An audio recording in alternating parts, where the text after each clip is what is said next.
Iran के supreme leader Ali Khamenei की America और इजराइल के हमलों में हुई मौत का असर सिर्फ ईरान तक सीमित नहीं रहने वाला है। पाकिस्तान, इराक, सीरिया, लेबनान और भारत तक के शिया समुदाय के बीच उनके समर्थकों की बड़ी संख्या मौजूद है। पाकिस्तान में उनकी मौत को लेकर हिंसक विरोध प्रदर्शन भी हो चुके हैं और वहां अमेरिकी काउंसुलेट तक को निशाना बनाया गया था। ऐसे में बड़ा सवाल यही है कि खामेनेई की मौत का दुनिया के दूसरे देशों पर क्या असर पड़ेगा।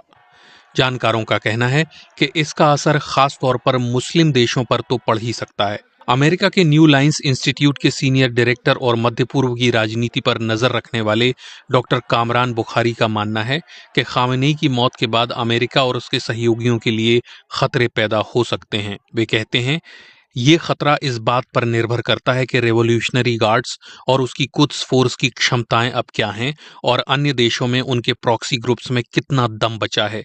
हाल के महीनों में हमने देखा है कि इजराइल ने हिजबुल्लाह के पूरे केंद्रीय नेतृत्व को खत्म कर दिया और सीरिया में बशर अल असद की सरकार गिर गई, लेकिन ईरान उनकी मदद के लिए कुछ नहीं कर सका। ऐसे में हिजबुल्लाह जैसे समूहों का रुख क्या होगा, इस पर भी सबकी नजर रहेगी। हिब्रू यूनिवर्सिटी में एशियाई अध्ययन और इस्लामी और मध्य पूर्व अध्ययन विभाग के associate professor Simon Wolfgang Fuchs कहते हैं, ऐसी संभावना है कि हिजबुल्लाह इस स्थिति में मूक दर्शक की भूमिका निभाना बंद कर दे। वो कहते हैं कि ये भी हो सकता है कि इराकी सशस्त्र समूह इराक या उसके बाहर अमेरिकी सेना पर हमले शुरू कर दें। हालांकि कुछ जानकार ये भी मानते हैं कि अक्टूबर 2023 के बाद से हिजबुल्लाह सहित कई ईरान समर्थित समूह कमजोर हो गए हैं और अब वे शक्ति संतुलन को ज्यादा नहीं बदल पाएंगे। सिमोन वोल्फगांग फुक्स कहते हैं कि मुस्लिम दुनिया के कुछ वर्ग खामेनेई के साम्राज्यवादी विरोधी रुख का समर्थन जरूर करते हैं, लेकिन मुझे नहीं लगता कि वो खामेनेई की मौत पर आंसू बहाएंगे, खासतौर से वे लोग जिन्हें सीरिया, लेबनान और खाड़ी देशों में ईरानी हस्तक्षेप का खामियाजा भुगतना पड़ा।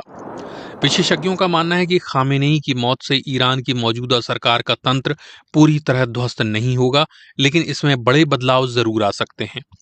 डॉक्टर बुखारी कहते हैं कि खामेनेई की मौत एक युग का अंत है। इसके बाद वर्तमान व्यवस्था फिलहाल पूरी तरह से ध्वस्त नहीं होगी, लेकिन इसमें बदलाव तो जरूर आएंगे। रेवोल्यूशनरी गार्ड्स अब अतीत की तुलना में कम शक्तिशाली हैं। सिमोन वोल्फगांग फुक्स कहते हैं कि खामेनेई की मौजूदगी में ईरान में सार्थक सुधारों या अमेरिका के साथ संबंधों में सुधार की कोई संभावना नहीं थी, लेकिन भविष्य में ईरान के नए सुप्रीम लीडर को ईरान की राह बदलने की आजादी होगी। इन हालात में ईरान की राजनीतिक व्यवस्था में आगे क्या बदलाव होंगे, ये तो आने वाला समय ही बताएगा, लेकिन इतना तय है कि खामेनेई की मौत का असर कई दूसरे देशों पर भी पड़ सकता है। दुनिया भर में ईरान समर्थक समूहों पर शोध करने वाले फिलिप स्मिथ कहते हैं कि जब आप इस्लामी क्रांति की कट्टर विचारधाराओं से जूझते हैं, तो आप विलायत ए फकीह को नजरअंदाज नहीं कर सकते।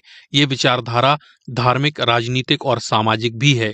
रेवोल्यूशनरी गार्ड्स को पता है कि इन सिद्धांतों के जरिए लोगों को सामुदायिक सहित कई मोर्चों पर सक्रिय किया जा सकता है। वे आगे कहते हैं कि ईरान ने विलायत ए फकीह को लोगों को सक्रिय करने के हथियार के तौर पर इस्तेमाल किया और अपनी सीमाओं के बाहर इसे राजनीति के लिए इस्तेमाल किया।